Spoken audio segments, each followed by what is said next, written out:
Perfect. So now that we've kind of learned how to set up our corridors, now this piece will kind of talk about how we can attach our corridors to each other. So this is useful in a lot of situations, intersections. I use it a lot with kind of the sidewalk corners. Maybe the most obvious example is ramp gore. So that's what I have here. This is the same ramp. We've done our point controls and parametric constraints to it.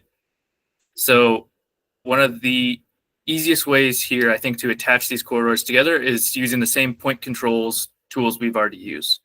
So I guess the first step is I added a gore pavement section to my template. I set up my switch. I can turn that on. So here's my gore pavement area. As you can see here in the 2D, it's not attached to anything. It's just a chunk of pavement off the edge. So I can go back down here to my corridor objects tool. We'll do the same. It's the same point control command that we used before. I'll add another one. This one, I'll keep locked to the start. Obviously, it doesn't go the whole way, but this, I've kind of already determined the limits by turning on the gore pavement using the switch.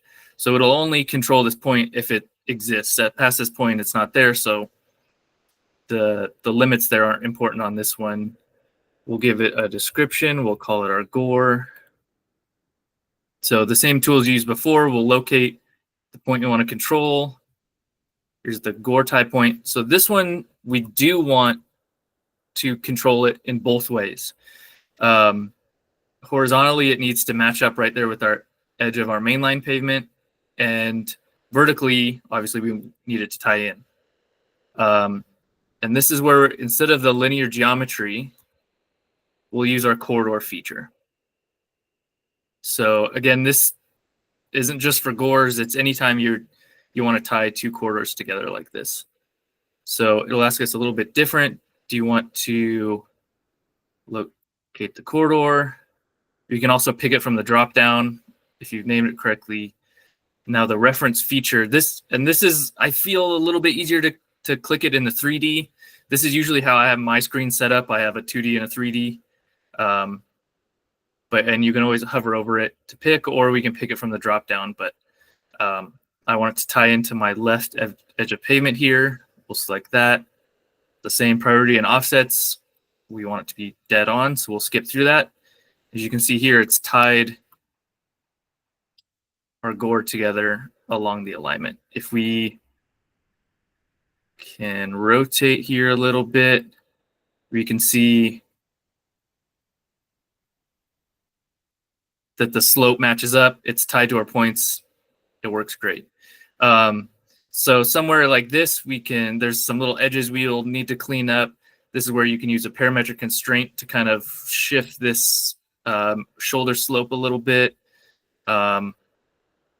We can get a little bit more exact on how we build our model. But as far as the tools goes, that's really the main way we can attach corridors together. They are dynamic. So if this ramp needs to, say we put this gore in here, the slope is just too much, we need to lift the ramp up a little bit, it's tied to this point. If, for whatever reason, this less edge of pavement moves, everything here is dynamic. This edge of gore isn't necessarily tied to this area, it's tied to this feature line. So wherever the feature line goes, it'll update automatically. And we'll stay connected there. So again, it's useful for gores, intersection as your radii comes around, curb returns, that kind of stuff. And that's just here in this, using the same point control features we used before, but this time using the control type of corridor features. So I'll end this section here and we can go to any questions.